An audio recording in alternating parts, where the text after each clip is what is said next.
Halo, berikut cara pemasangan APAR, alat pemadam api ringan di mobil Ayla Facelift tahun 2020. Barangnya seperti ini teman-teman sekalian, yang saya beli dari online. Mereknya Tonata, tebal tabung 1,07 mm, tinggi tabung 310 mm dan lebar 90 mm. Nah, kewajiban mobil menggunakan APAR, alat pemadam api ringan, berdasarkan peraturan Direktur Jenderal Perhubungan Darat nomor 972 tahun 2020 tentang fasilitas tanggap darurat kendaraan bermotor, di mana di pasal 2 ayat 2 ini mewajibkan semua jenis kendaraan penumpang, kendaraan umum untuk memasang APAR, ya, alat pemadam api ringan. Sanksi jika tidak memasang bisa denda Rp250.000 atau penjara 1 bulan. Nah, teman-teman sekalian, kenapa saya memilih yang ukuran 1 kg? Karena berdasarkan rekomendasi pabrikan, untuk mobil sedan dan minibus itu disarankan menggunakan yang 1 kg, sementara yang bus dan mobil-mobil besar menggunakan yang 3 kg. Kemudian kenapa saya memilih yang powder, yang bentuk tepung, tidak APAR yang CO2? Karena bentuk tepung ini yang direkomendasikan oleh pabrikan untuk mobil, ya. Sementara yang APAR CO2 tidak direkomendasikan untuk digunakan di dalam mobil. Kenapa demikian? Karena gas CO2 itu gas yang tidak berwarna. Apabila terjadi kebocoran, maka tidak terlihat, dan itu akan sangat bahaya bagi kabin mobil yang kebetulan tertutup. Ini bisa menyebabkan penumpang mobil tadi sulit bernafas dan bisa mati. Nah, kemudian APAR ini juga aman walaupun mobil itu diparkir di tengah terik matahari, aman. Jadi nggak mungkin APAR ini meledak hanya gara-gara panas atau suhu yang dihasilkan oleh sinar matahari. Sebelum pemasangan, teman-teman sekalian, perlu diperhatikan perawatan APAR. Perawatan yang pertama, 2 minggu sekali tolong APARnya itu dibolak-balik seperti ini, teman-teman sekalian.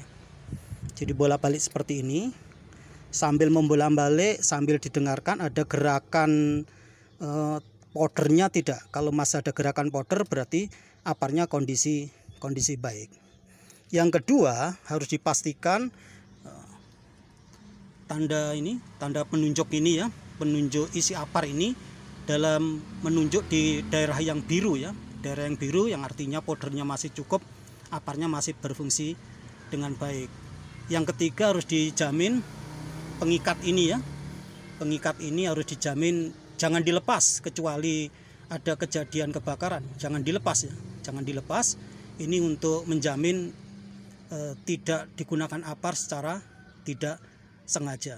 Baik, teman-teman sekalian, untuk penempatan APAR yang paling direkomendasikan itu di kursi depan pengemudi.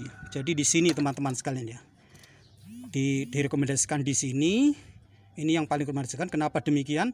Karena biasanya kalau terjadi kebakaran mobil, yang paling peka, yang paling tanggap, yang paling sensitif itu sopir. Dengan harapan kalau dipasang di jok depan pengemudi, ini biasanya supir akan cepat untuk mengambilnya itu, ya. Nah, klemnya seperti ini, ya. Klemnya yang dari pabrikan seperti ini bisa kita kaitkan dikait seperti ini, ya. Dikaitkan dengan kawat atau seperti apa, dikaitkan seperti ini. Yang satunya dikaitkan seperti ini. Baru kemudian dipasang, ya. Kemudian dipasang, dicolokkan begini aja. Dan dicolokkan begini aja akan terpasang. Rekomendasi yang kedua, tempatnya adalah kursi depan bagian penumpang. Jadi kurang lebih di sini, teman-teman sekalian, ya. Kurang lebih di sini. Ini rekomendasi yang kedua dari pabrikan untuk menempatkan APAR. Ini masih relatif mudah dijangkau oleh sopir, tapi rekomendasi yang pertama tadi adalah di jok depan di bagian pengemudi. Kemudian rekomendasi yang berikutnya, teman-teman sekalian, itu di bangku baris kedua di depan penumpang seperti ini, teman-teman sekalian, ya. Nih, baris kedua depan penumpang seperti ini. Ini rekomendasi yang kedua. Kemudian rekomendasi yang ketiga, ini yang sebelah kanan, bangku penumpang sebelah kanan. Bangku penumpang sebelah kiri, depan bangku penumpang sebelah kiri. Ini pada baris kedua ya. Bangku penumpang baris kedua sebelah kiri, ini rekomendasi yang keempat. Oke, kemudian tidak direkomendasikan misalnya diletakkan di bangku penumpang baris ketiga karena sulit diambil oleh sopir atau oleh orang menumpang. Kemudian yang tidak direkomendasikan lagi itu misalnya disimpan di bagasi. Simpan di bagasi ini sama sekali tidak direkomendasikan. Disimpan di bagasi seperti ini atau mungkin disimpan seperti ini, itu juga tidak direkomendasikan di bagasi. Kenapa di bagasi tidak direkomendasikan? Karena memang sulit untuk mengambilnya. Jadi teman-teman sekalian, untuk pemasangan apar ini yang paling bagus itu di kemudi ya, jok pertama bagian kemudi. Jadi cukup dimasukkan di sini aja, masukkan ini aja, kemudian disolokkan itu aja. Nah, sudah gini aja ya, ini dimasukkan, kemudian ini ditekan. Katupnya seperti ini aja teman-teman sekalian ya. Posisi seperti ini yang direkomendasikan pabrikan untuk menempatkan apar di mobil, terutama di mobil Ayla Facelift tahun 2020. Demikian teman-teman sekalian, sekilas informasi penempatan apar di mobil Ayla Facelift tahun 2020. Terima kasih teman-teman, mantap teman-teman, terima kasih, sampai ketemu lagi, terima kasih.